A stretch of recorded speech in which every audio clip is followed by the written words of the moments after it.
Alhamdulillah nasta'inuhu wa nastaghfiruh wa na'udzu billahi min sururi anfusina wa min sayyiati a'malina. May yahdihillahu fala mudilla lahu wa may yudlilhu fala hadiya lahu. Asyhadu an la ilaha illallah wahdahu la syarika lahu wa asyhadu anna Muhammadan abduhu wa rasuluh.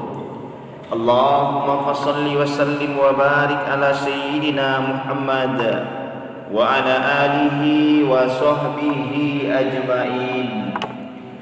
Amma ba'du, fa ya ibadallah, ittaqullaha haqqa tuqatih wa la tamutunna illa wa antum muslimun. فقال الله تعالى في كتابه الكريم: نعوذ بالله من الشيطان الرجيم بسم الله الرحمن الرحيم وما أرسلناك إلا رحمة للعالمين. وفي آية أخرى: وإنك لعلى خلق عظيم. صدق الله العظيم.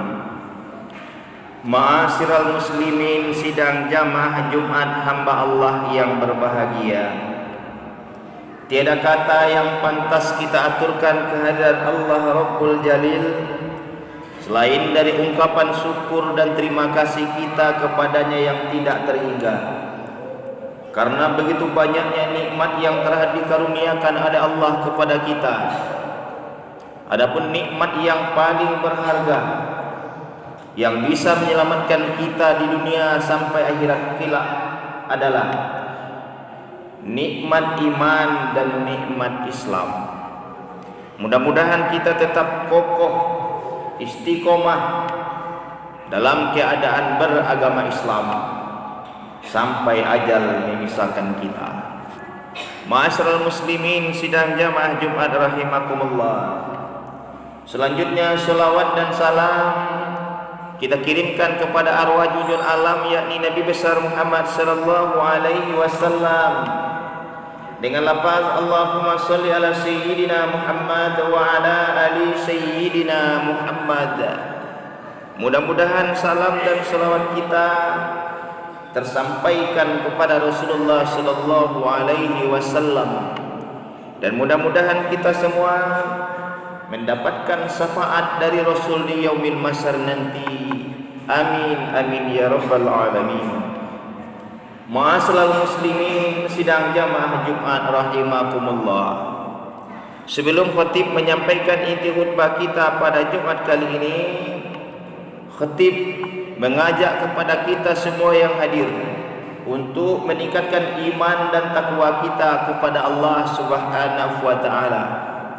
Karena tidak ada perbekalan yang bisa menyelamatkan kita di saat kita berjumpa dengan Sang Maha Pencipta. Perbekalan itu adalah takwa kepada Allah. Makanya Quran mewanti-wanti, wala tamutunna illa wa antum muslimun.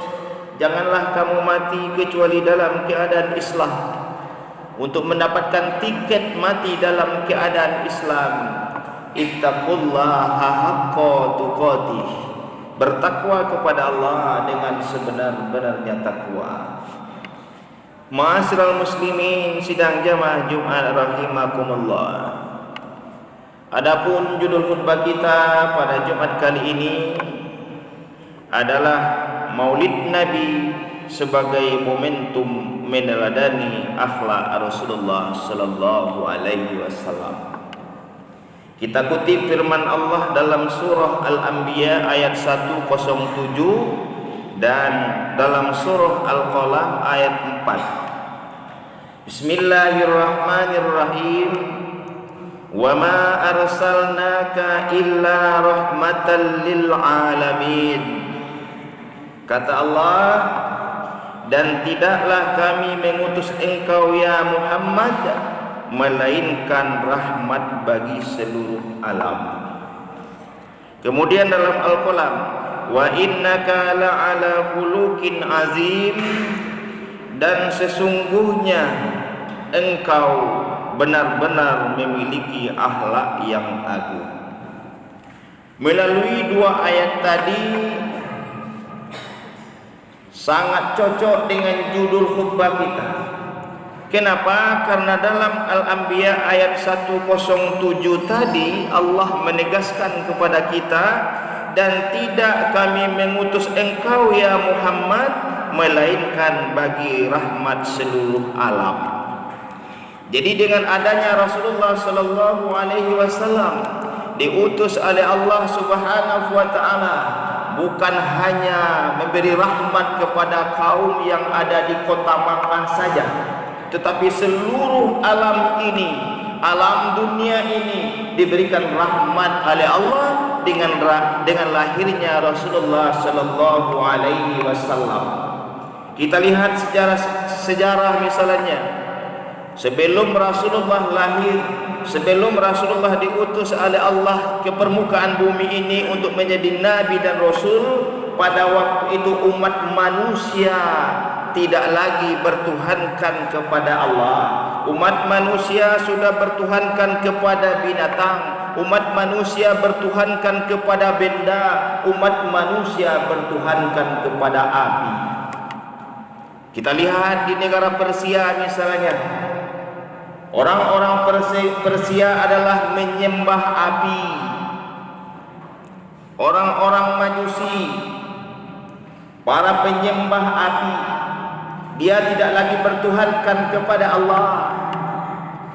Umat jahiliyah di kota Makkah bertuhankan kepada berhala, bertuhankan kepada yang dilihat oleh mata, diciptakan oleh manusia dan disembah oleh manusia. Maka melihat fenomena umat manusia yang demikian dangkalnya dengan akhlak jauh dari ketentuan Allah, diutuslah Nabi Muhammad sallallahu alaihi wasallam untuk menyempurnakan akhlak umat manusia. Innama bu'istu liutammima makarimal akhlak. Aku diutus oleh Allah, kata Rasul, untuk menyempurnakan akhlak umat manusia. Maka melalui momentum khutbah yang singkat pada Jumat kali ini, apa akhlak Rasulullah yang wajib kita contoh? Atau apa akhlak Rasulullah yang wajib kita tiru? Rasulullah memiliki sifat siddiq, Rasulullah memiliki sifat amanah, Rasulullah memiliki sifat fatonah. Siddiq, amanah, tafli, fatonah itu adalah sifat Rasulullah sallallahu alaihi wasallam. Dia jujur, dia bisa dipercaya, dia bisa menyampaikan amanah. Itulah sifat Rasulullah sallallahu alaihi wasallam. Nah, melalui khutbah kita yang singkat pada Jumat kali ini, paling tidak ada 4 hal yang wajib kita contoh dari Rasulullah sallallahu alaihi wasallam. Yang pertama, akhlak dalam berkeluarga. Bagaimana Rasulullah sallallahu alaihi wasallam dalam kehidupannya berkeluarga. Dia menyayangi, mencintai istrinya. Sangat jarang kita dengar sejarah Rasulullah sallallahu alaihi wasallam bertengkar dengan istrinya. Di saat ada yang sakit hati, ada yang mengalah. Dalam tarikh atau ilmu sejarah kita baca, di saat Rasulullah sallallahu alaihi wasallam menyampaikan dakwanya, lalu beliau pulang di malam hari, pintu rumah terkunci, dibangunkan istrinya Siti Aisyah. Siti Aisyah pada waktu itu tertidur dengan lelap. Rasulullah tidak menggedor-gedor pintu, Rasulullah tidak menendang pintu, tetapi dia tidur di luar. Ini bertanda akhlak mencintai istri. Di saat anaknya bertamu ke rumah, Siti Fatimah bertamu ke rumah ayahnya, yaitu Rasulullah sallallahu alaihi wasallam. Dan di saat Fatimah pulang meninggalkan rumah Rasulullah sallallahu alaihi wasallam, Rasulullah mengantar anaknya di depan pintu, ditatap anaknya sampai pergi, sampai tidak kelihatan punggung anaknya, baru beliau masuk ke rumah. Begitulah akhlaknya Rasulullah dengan anak dan istrinya. Lalu zaman sekarang, betapa banyak rumah tangga yang hancur, rumah tangga yang berantakan. Istri meninggalkan suami, suami meninggalkan istri, anak tidak patuh kepada kedua orang tua. Boleh jadi kita tidak mencontoh bagaimana Rasulullah sallallahu alaihi wasallam dalam berumah tangga. Masyaallah muslimin sidang jamaah Jumat rahimakumullah. Kemudian yang kedua, yang wajib kita contoh akhlak Rasulullah sallallahu alaihi wasallam adalah bagaimana dia hidup dalam bermasyarakat. Beliau sangat peduli dengan orang fakir dan miskin. Masyarakat begitu cinta dengan beliau. Kenapa? Karena beliau begitu dekat dengan orang fukara. Beliau begitu jujurnya dalam berniaga. Kalau seandainya profesi kita sebagai saudagar, maka contohlah Rasulullah sallallahu alaihi wasallam. Apapun profesi kita, apapun status kita, contohlah, jadikanlah kiblat kita, figur kita, tauladan kita Rasulullah sallallahu alaihi wasallam. Kaum muslimin sidang jamaah Jumat rahimakumullah. Kemudian yang terakhir, yang wajib kita contoh akhlak Rasulullah sallallahu alaihi wasallam adalah bagaimana dia dalam memimpin umat bernegara. Di samping beliau sebagai pemimpin umat beragama, beliau juga seorang pemimpin umat manusia dalam artiannya khalifah. Kalau kita bandingkan dengan zaman sekarang adalah sebagai presidennya. Beliau begitu dicintai oleh rakyatnya. Bukan hanya rakyatnya yang Islam, orang non-Islam pun begitu cinta dengan Rasulullah sallallahu alaihi wasallam. Karena kesuksesan Rasulullah sallallahu alaihi wasallam dalam memimpin umat manusia ini, ada salah seorang tokoh non-Islam beragama Nasrani mencatat sebuah buku yang berjudul 100 tokoh yang berpengaruh di dunia. Nama pengarang itu adalah Michael Hart. Kata Michael Hart, 100 orang yang berpengaruh di dunia itu, urutan pertamanya adalah Rasulullah sallallahu alaihi wasallam. Dia seorang Nasrani, tetapi tidak menempatkan Nabi Isa di urutan pertama. Beliau menempatkan Rasulullah sallallahu alaihi wasallam, Rasulullah itu di urutan pertama. Alasan Michael Hart adalah beliau melihat bahwasanya Rasulullah sallallahu alaihi wasallam mampu mengubah sejarah umat manusia, menyebabkan kebangkitan umat manusia, dan begitu majunya peradaban umat manusia di kota Makkah khususnya dan dunia pada umumnya.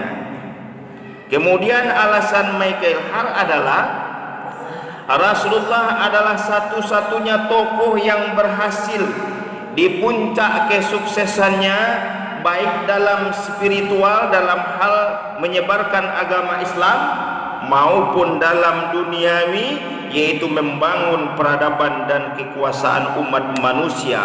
Tidak ada satupun umat manusia, kata Michael Hart, yang bisa sesukses Rasulullah sallallahu alaihi wasallam dalam memimpin umat manusia.